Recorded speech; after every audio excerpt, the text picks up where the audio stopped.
صاحب دین میں صرف باتیں باتیں ہوتی ہیں، اللہ تعالیٰ دعا قبول کرتے ہیں، تمہیں قدم بڑھاؤ، وہ 2 قدم بڑھاتے ہیں، لیکن جب میں ان باتوں پر عمل کرتا ہوں تو کوئی نتیجہ نہیں ملا، اس لیے میں نے دین پہ چلنا چھوڑ دیا 3 سال پہلے۔ استغفر اللہ، پریکٹیکل کچھ نہیں ہے، صرف باتیں ہوتی ہیں دین میں۔ ہاں، حالانکہ میں تو دین پر چلنا چاہتا ہوں اور سچی توبہ بھی کی ایک بار، پر کچھ حاصل نہیں ہوا۔ یہ کہتے ہیں میں دعا مانگتا ہوں قبول نہیں ہوتی، دین میں باتیں باتیں۔ اللہ میاں نے یہ باتیں کی نہیں ہیں کہ تم دعا مانگو گے تو میں اس طرح سے قبول کروں گا کہ جو تم کہہ رہے ہو وہ تمہیں مل جائے۔ یہ باتیں اللہ نے کی ہوتی، پھر آپ کہتے ہیں اللہ میاں صرف باتیں کر رہے ہیں۔ اللہ میاں نے کہا میں دعا قبول کرتا ہوں، قبول کیسے کرتا ہوں یہ بھی تو اللہ میاں نے کہا نا، پورے قرآن میں واقعات بتا دیے کہ کیسے قبول کرتا ہوں۔ یعقوب علیہ السلام نے دعا مانگی نہیں ہوگی میرا بچہ واپس مل جائے، تو کیا مل گیا ان کو؟ نہیں ملا۔ یوسف علیہ السلام پریشانیوں میں آئے، برائی سے بچے، زنا کی ان کو دعوت دی گئی، بچے، تو بچنے کے نتیجے میں اور پریشانیوں میں چلے گئے، جیل میں چلے گئے، ساری زندگی ان کی کہاں گزری؟ جیل میں گزری۔ تو قبول ہونے کا یہ مطلب ہی نہیں ہے جو آپ سمجھ رہے ہیں۔ اگر دعائیں ایسے قبول ہوتی تو سارے کافر ہر وقت اللہ سے دعائیں مانگ رہے ہوتے بیٹھ کے، وہ کہتے ہیں یار ہمیں ضرورت ہی نہیں کچھ کرنے کی، ادھر دعا مانگو ادھر قبول ہو جاتی ہے۔ تو یہ ہے، یہ کہ جب دیکھو ایک بات خوب اچھی طرح ذہن میں رکھو، کچھ چیزیں ایسی ہوتی ہیں جو دلائل سے ان کا حقیقت ہونا ثابت ہو جاتا ہے۔ جب ایک چیز کا دلیل سے برحق ہونا ثابت ہو جائے تو پھر اس پہ اٹھنے والے ہر قسم کے اشکالات کا جواب ضروری نہیں ہے۔ مثال کے طور پر آپ کو دلائل سے کسی نے ثابت کر دیا کہ ماں باپ یہ آپ کے ابا ہیں، یہ آپ کی امی ہیں، اور یہ بھی ثابت کر دیا کہ ابا اماں خیر خواہ ہی ہوتے ہیں۔ یہ جب ثابت ہو جائے نا تو پھر ابا اماں اگر آپ کو کوئی کڑوی چیز بھی کھلا رہے ہیں تو پھر ابا اماں کو یہ ثابت کرنے کی ضرورت نہیں ہے کہ بیٹا اس میں تمہارا فائدہ ہے، کیونکہ پھر وہ دلیل دیں گے اس میں تمہارا فائدہ ہے۔ آپ کہو گے پھر یہ کڑوی کیوں مجھے کھلا رہے ہو، میٹھی کیوں نہیں کھلا رہے مجھے، اور کڑوی کھا رہا ہوں تو مجھے موشن بھی لگ رہے ہیں اس سے۔ تو ابا اماں کے پاس اتنا ٹائم نہیں ہوتا، وہ کہیں گے جب ایک دفعہ مان لیا نا کہ ہم تمہارے خیر خواہ ہیں تو ہم کوئی خراب چیز تمہیں نہیں کھلائیں گے۔ ڈاکٹر پر جب آپ نے ایک دفعہ اعتماد کر لیا، پتہ چل گیا کہ یہ ہے ڈاکٹر، تو سوئی لگائے، وہ آپریشن کرے، حتیٰ کہ وہ آپ کی ٹانگ بھی کاٹ کے باہر پھینک دے، تو یہ قصائی پہ تو اعتراض ہوگا کہ یار تو کہہ رہا تھا میں تیرا خیر خواہ ہوں، تو نے میری ٹانگ کاٹ دی۔ لیکن ڈاکٹر اگر وہ صحیح ڈاکٹر ہے، دلائل سے ثابت ہو جائے تو پھر اس پہ اعتراض نہیں ہوگا۔ اس کی مثال ایسے ہے جیسے ہم سے غیر مسلم لوگ اعتراض کرتے ہیں کہ اسلام میں اسلام کے یہ حکم غلط ہے، یہ حکم غلط ہے، یہ حکم غلط ہے۔ ہم ان سے کہتے ہیں فرض کر لو اس سے اسلام کا غلط ہونا ثابت ہو گیا، تو پھر ہم کیا کریں؟ اسلام چھوڑ دیں؟ پھر ہم جس چیز کی طرف جائیں گے وہ تو اسلام سے بھی زیادہ، اگر فرض کر لو اسلام کو غلط مان لیتے ہیں تو وہ جس چیز کی طرف ہم جائیں گے وہ تو اسلام سے بھی زیادہ غلط ہے۔ یعنی ایک آدمی کہہ رہا ہے کہ تمہارے ابا تمہارے خیر خواہ نہیں ہے تمہارے، تو آپ کیا کہیں گے؟ ٹھیک ہے میں ابا کو چھوڑ دوں، تجھے اپنا ابا بنا لوں، پھر میں تو میرا کچھ لگتا ہی نہیں ہے۔ ایک دفعہ کچھ کیا ہوا، عیسائیوں کی طرف سے یا کسی اور مذہب کی طرف سے کچھ اشکالات آئے، انہوں نے کہا اسلام پہ ان کو کچھ اشکالات ہیں۔ میں نے کہا میں ان اشکالات کا جواب دوں گا، لیکن ایک مثال ہے کہ اگر آپ کو وہ جواب نہیں ملتا تو کیا میں عیسائی ہو جاؤں؟ کیا عیسائیت پر اشکالات نہیں ہے کیا؟ تو یہ دنیا میں ہو نہیں سکتا کہ ہر چیز 100% ہر چیز آپ کی سمجھ میں آ جائے۔ جب کچھ بیسک چیزیں جب سمجھ میں آ جاتی ہیں تو پھر آگے ہتھیار ڈالنے پڑتے ہیں آپ کو کہ بھئی آگے وہ سمجھ میں آئے نہ آئے، آپ نے یہ ماننا پڑتا ہے کہ جو چیز سمجھ میں آ جائے ٹھیک ہے، نہیں آئے تو بھئی میرا علم کیا ہے؟ ناقص ہے۔ پہلی بات یہ کہ یہ جو انہوں نے لکھا کہ اللہ تعالیٰ نے اسلام نے کچھ باتیں کی ہیں، دعائیں قبول ہوتی ہیں، قدم بڑھاؤ اللہ تمہارا ساتھ دیں گے، اور اللہ تمہیں جو ہے نا تم 2 قدم بڑھاؤ گے اللہ 4 قدم بڑھائے گا، تو اگر اس سے غلط ہونا ثابت ہو گیا تو یہ کیا مطلب؟ اللہ ہے نہیں کیا؟ یہ کائنات خود بخود بنی ہے، یہ ثابت ہونا چاہتا ہے اس سے۔ دوسرا اللہ ہے تو کیا مطلب؟ وہ جھوٹ بولتا ہے معاذ اللہ، اس نے یہ غلط باتیں کی ہوئی ہیں۔ ظاہر ہے یہ بھی نہیں ہو سکتا، اللہ کیوں غلط باتیں کرے گا؟ یا اسلام کا غلط ہونا ثابت ہو جائے گا تو پھر کون صحیح ہے؟ کیا ایتھیسٹ لوگ صحیح ہیں جو جن کے پاس کوئی صحیح اور غلط کا کرائٹیریا ہی نہیں ہے، معیار ہی نہیں ہے ان کے پاس؟ تو پھر تو یہ انسان اور گدھے گھوڑوں میں کوئی فرق رہے گا نہیں، پھر تو یہ کائنات یہی آئے گا جو ایتھیسٹ کہتے ہیں خود بخود بنی ہے۔ تو وہ آپ یعنی ایک اشکال سے نکل کے بھاگیں گے اور اس کے بڑے اشکالات کے جال میں آپ پھنس جائیں گے۔ تبھی یہ جو ایتھیسٹ لوگ ہیں نا جو کہتے ہیں کہ ان کی سمجھ میں یہ نہیں آتا کہ یہ کائنات تو خود سے بن نہیں سکتی تو اللہ خود سے کیسے بن گیا، یہ بڑا اشکال دہرایا جاتا ہے۔ ہم ان سے کہتے ہیں کہ آپ کو یہ سمجھ میں نہیں آ رہا کہ اللہ ہمیشہ سے کیسے ہے، اور اس کی بیس پہ آپ اللہ کا انکار کر کے اس کائنات کو ہمیشہ سے مان رہے ہو، یہ سمجھ میں آ رہا ہے آپ کے کہ یہ ہمیشہ سے ہے، حالانکہ یہ زیادہ بڑا اعتراض ہے یہ تو مادی چیز ہے, اس میں تو چینجر کے بغیر چینجنگ نہیں ہو سکتی, تو کریٹر کے بغیر یہ کریٹ کیسے ہو گئی؟ تو جب بھی کوئی اسلام پہ اعتراض کر رہا ہوتا ہے نا, ایک اعتراض کر کے وہ اس سے بڑے اعتراض کے جال میں پھنس رہا ہوتا ہے, تو آپ کو اپنی عقل کے گھوڑے وہاں روکنے پڑتے ہیں. آپ کہتے ہو یار کچھ چیزیں ایسی ہیں جو جہاں عقل ہماری رسائی کرتی ہے, اور کچھ چیزیں ایسی ہیں وہاں ہمیں ہتھیار ڈالنے پڑتے ہیں. تو یہ نہیں ہو سکتا کہ کائنات خود سے بنی ہے, یہ بھی نہیں ہو سکتا کہ جس نے بنایا ہے اس نے انسانوں کو آزاد چھوڑ دیا ہو, کوئی ہدایت نہ دی ہو, اور یہ بھی نہیں ہو سکتا کہ وہ ہدایت اسلام کے علاوہ کوئی اور ہو, کیونکہ وہ قانون ہمیں ہدایت اسلام میں ہی ملتی ہیں, اس کے علاوہ کہیں اور نہیں ملتی. اب اگر اسلام ایک بات کہہ رہا ہے تو اس کا ظاہر آپ کی سمجھ میں نہیں آ رہا, تو بھائی پھر آپ دوسری آیتیں اور دوسری احادیث اور قرآن کی دوسری آیتیں ملا کے دیکھو گے تو آپ کو اس کا مطلب سمجھ میں آئے گا.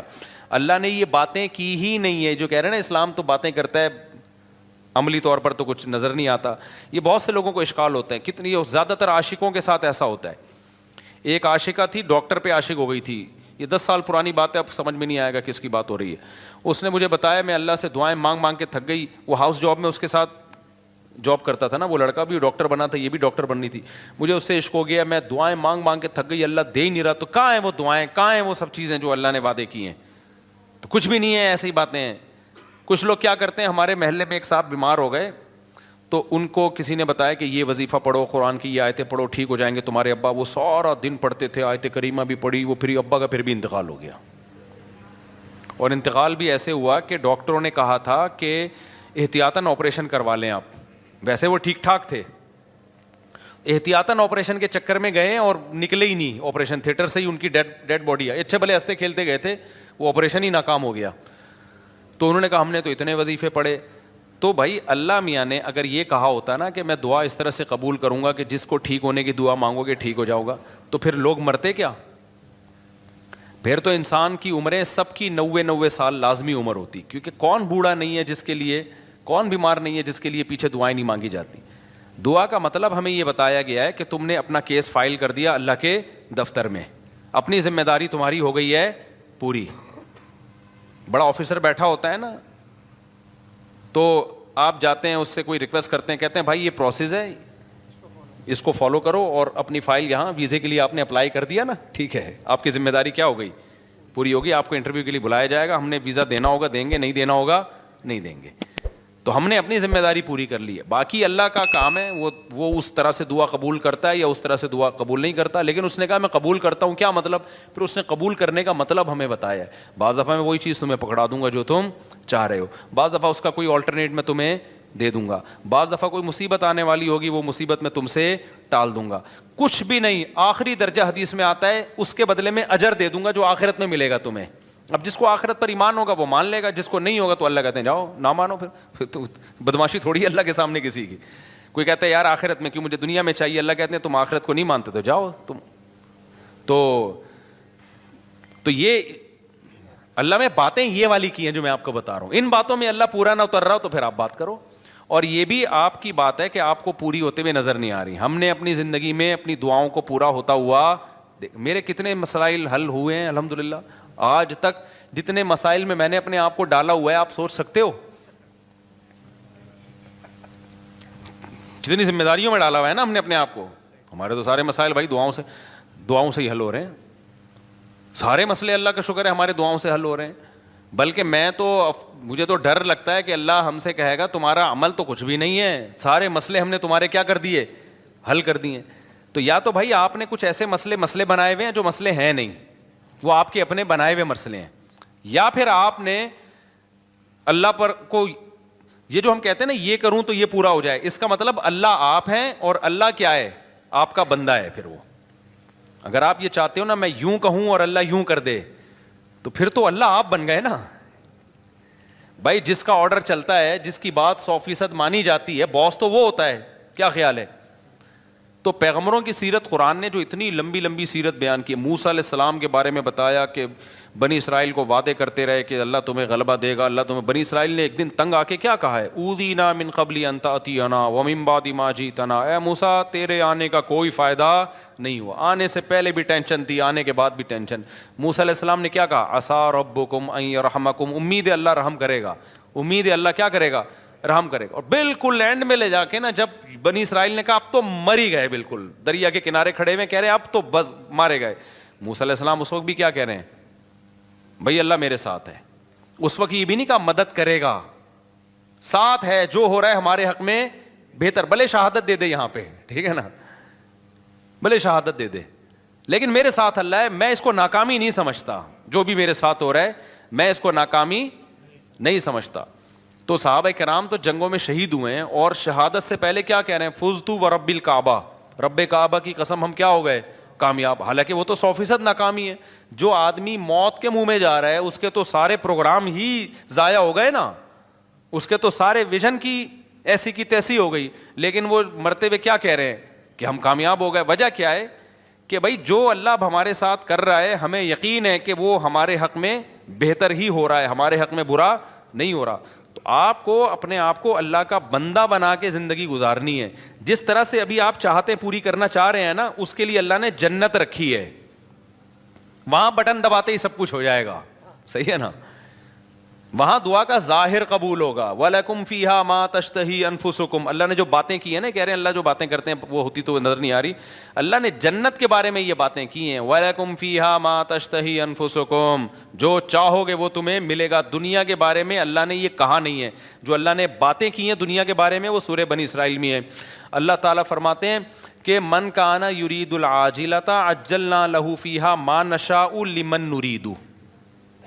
یہ اللہ کے الفاظ ہیں سورہ بنی, یہ باتیں کی اللہ نے کہ جو دنیا میں نعمتیں چاہتا ہے نا, مجھے یہاں میری شادی ہو جائے, یہ والی جاب مجھے مل جائے, یہ کام میرا ہو جائے, یہ فلانا کام میرا ہو جائے, یہ ساری جو چاہتے ہیں یہ دنیا کی چاہتے ہیں نا, اللہ کہتے ہیں کہ جو شخص من کان یرید العاجلۃ, جو دنیا کی زندگی چاہتا ہے, عجلنا لہ فیہا ما نشاء, تو ہم اس کو اتنا دیں گے جتنا ہم چاہیں گے, اس کے مطالبے پر نہیں دیں گے ہم اس کو کہ جتنا یہ مانگ رہا ہے یا جتنا یہ اسٹرگل کر رہا ہے نہ. بہت سو کی اسٹرگل کی ایسی کی تیسی ہو جائے گی. بہت سو آپ نے دیکھا ہوگا نا 7 کامیاب لوگوں کی 7 عادتیں, وہ جو کتابوں میں لکھا ہوتا ہے, تو وہ 7 سے 14 عادتیں ہوتی ہیں بعض لوگوں میں, پھر بھی ناکام ہو جاتے ہیں. انہوں نے صرف کامیاب لوگوں کی کتابوں میں لکھا ہوا ہوتا ہے کہ جو دنیا کے بڑے بڑے کامیاب لوگ ہیں ان میں یہ خصلتیں پائی جاتی تھیں. آپ نے کیا کیا, وہ خصلتیں اپنے اندر پیدا کر لیں, پھر بھی ناکام ہی ہو گئے آپ. تو اس پہ بھی کتابیں آنی چاہیے کہ 7 کامیاب لوگوں کی علامتیں جو 25 ناکام لوگوں میں پائی گئی ہیں. تو اللہ میاں نے جو باتیں کی ہیں, جو یہ کہہ رہے ہیں اللہ میاں صرف باتیں ہی کرتے ہیں, پورے تو ہو نہیں رہے, تو اللہ میاں نے جو باتیں کی ہیں دنیا کے بارے میں, جو اللہ میاں نے باتیں کی ہیں, من کان یرید العاجلۃ, اللہ کہتے ہیں جو دنیا کی نعمتیں چاہے گا, عجلنا لہ فیہا ما نشاء, ہم اس کو دنیا میں دے دیں گے جتنا ہم چاہیں گے, جتنا یہ مانگ رہا ہے, جتنا یہ چاہ رہا ہے. اگر ایسا ہوتا تو زرداری 5 سال کے لیے صدر بنتا, پھر اگلے 5 سال کے لیے پھر دوبارہ زرداری صاحب نے بن جانا تھا, اگلے سال کے لیے بھی سارے ہی بن رہے ہوتے صدر, اور سسٹم نہ چلتا جو ابھی ہماری کنٹری میں کیا چل رہا ہے, سسٹم چل رہا ہے. دوسرا اللہ فرماتے ہیں لمن نرید, فرمائے یہ تھوڑا بھی اس کو ملے گا جس کو ہم چاہیں گے,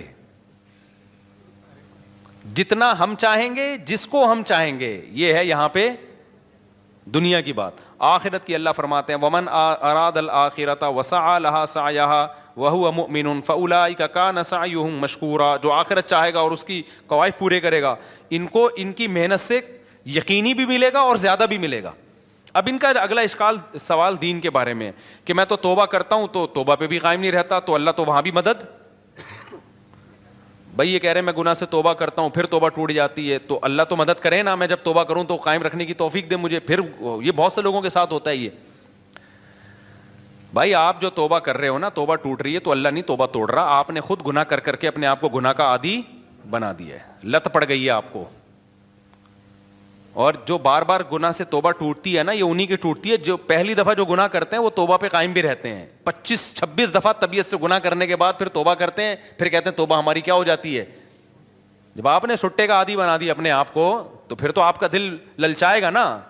تو یہ الزام اللہ کو کیوں دے رہے ہو, یہ تو آپ کا جرم ہے, خود اپنے آپ کو عادی بنائے. تو جتنا گناہ کرنے میں مزے اڑائے ہیں, اب چھوڑنے میں اسٹرگل بھی اتنی ہی کرنی پڑے گی. ایک بات. دوسری بات یہ کہ آپ گناہ سے توبہ صحیح طرح سے کر نہیں رہے. بعض دفعہ گناہ سے توبہ کرتے ہیں, اس کے جو گناہ کے قریب لے جانے والی چیزیں ہوتی ہیں نا, وہ نہیں چھوڑ رہے ہوتے, وہ نہیں چھوڑ رہے ہوتے. اب کسی کو عادت پڑ گئی ہے فحش فلمیں دیکھنے کی. تو بھائی بند کمرے میں کمپیوٹر کیوں رکھ رہے ہو آپ اپنے آپ کو بزی کیوں نہیں کر رہے, آپ شادی کیوں نہیں کر رہے, اور اگر شادی کے بعد بھی عادت چھوٹ نہیں رہی ہے آپ کی, تو آپ اپنے اوپر سزا کیوں متعین نہیں کر رہے؟ آپ گناہ کرتے ہو تو سزا تو دو نا اپنے آپ کو, ایسے ہی کیوں چھوڑ رہے ہو آپ اپنے آپ کو؟ آپ کا بچہ ایک دفعہ غلطی کرے گا, 2 دفعہ, پھر تیسری دفعہ میں آپ کیا دو گے؟ سزا دو گے نا آپ اس کو. فوج میں ایک غلطی ہوگی, فوجی دوسری غلطی کرے گا, پھر کورٹ مارشل ہوگا اس کا. دنیا میں کہیں بھی وداؤٹ پنشمنٹ جو ہے کہیں بھی سسٹم نہیں چلتا. سسٹم تو چل سکتا ہے, سسٹم نہیں چلتا. تو آپ گناہ کو چھوڑنے کی پراپر کوشش کرو. بڑے بڑے لوگ, 100 آدمیوں کے قاتل نے پکی ڈھکی توبہ کر لی تھی, جس کو قتل کی عادت پڑ گئی تھی. بڑے بڑے لوگ ولی اللہ گزرے, سارے ہم پیدائشی ولی اللہ تھوڑی تھے. تو خاندانی طریقے سے گناہ سے توبہ کی کوشش کرو. اس کا فائدہ کیا ہوگا؟ ایک دم نہیں چھوٹے گا تو آہستہ آہستہ چھوٹ جائے گا. اور دوسری بات یہ کہ جو اللہ کہہ رہا ہے کہ میں تمہارا ہاتھ تھاموں گا, اس نے تھامنے کا مطلب کیا بتایا ہے؟ اس نے کہا توبہ کر لو نا, معاف کر دوں گا. اس سے بڑا آپشن اور کیا ہے؟ بھلے دوبارہ ہو جائے, صحیح ہے نا. دوبارہ ہونے سے پرانی توبہ کینسل نہیں ہوگی. اور کیا چاہیے بھائی؟ ایک گناہ آپ سے ہو گیا, آپ نے گڑ گڑا کے توبہ کی, توبہ کرتے ہوئے نیت تو آئندہ دوبارہ نہیں کروں گا, پھر اسباب بھی اختیار کیے کہ نہ ہو, غلطی سے ہو گیا, تو فوراً تھوڑی اللہ جہنم میں ڈال رہا ہے آپ کو پھر توبہ کا موقع دے رہا ہے. آپ توبہ کرو. تو آپ مایوس کیوں ہو رہے ہو؟ ہمارے ایک دوست تھا, بہت گناہوں میں ملوث ہو گیا تھا, تو میں نے اس کو کہا توبہ کرو. ایک بزرگ کے پاس لے گیا, اس نے توبہ کی, دوبارہ اس سے غلطی ہو گئی. مجھے کہتا ہے یار پھر توبہ کی, پھر میں لے گیا, میں نے کہا بھائی بیٹھا کر یہاں اللہ والوں کے پاس. پھر وہ پھر دوستوں میں بیٹھنا جو, پھر توبہ غلطی ہو گئی, پھر میں لے گیا, ایک بزرگ تھے ان کے پاس لے گیا, یار ادھر بیٹھا کر اللہ اللہ کچھ سنا کر. کہہ رہا ہے یار اب تو مجھے اب توبہ کرتے ہوئے شرم آ رہی ہے, اللہ میں بھی بولے گا گناہ کرتا ہے پھر توبہ کر رہا ہے. تو میں نے کہا کمبخت, شرم توبہ توڑتے ہوئے آنی چاہیے, کرتے ہوئے نہیں آنی چاہیے. توبہ توڑتے ہوئے شرم آنی چاہیے کہ کتنی گڑ گڑا کے اللہ سے توبہ کی تھی, اب نہیں کروں گا. بے شرم بن کے دوبارہ کیا کر رہا ہے؟ جو شرم ادھر آنی چاہیے تھی وہاں آنی رہی, جہاں نہیں آنی چاہیے وہاں آ رہی ہے شرم. تو اللہ میاں کے سامنے یہ آزار قیامت کے دن نہیں چلیں گے. تو اس لیے بھائی بار بار ہو رہا ہے, بار بار توبہ کرو.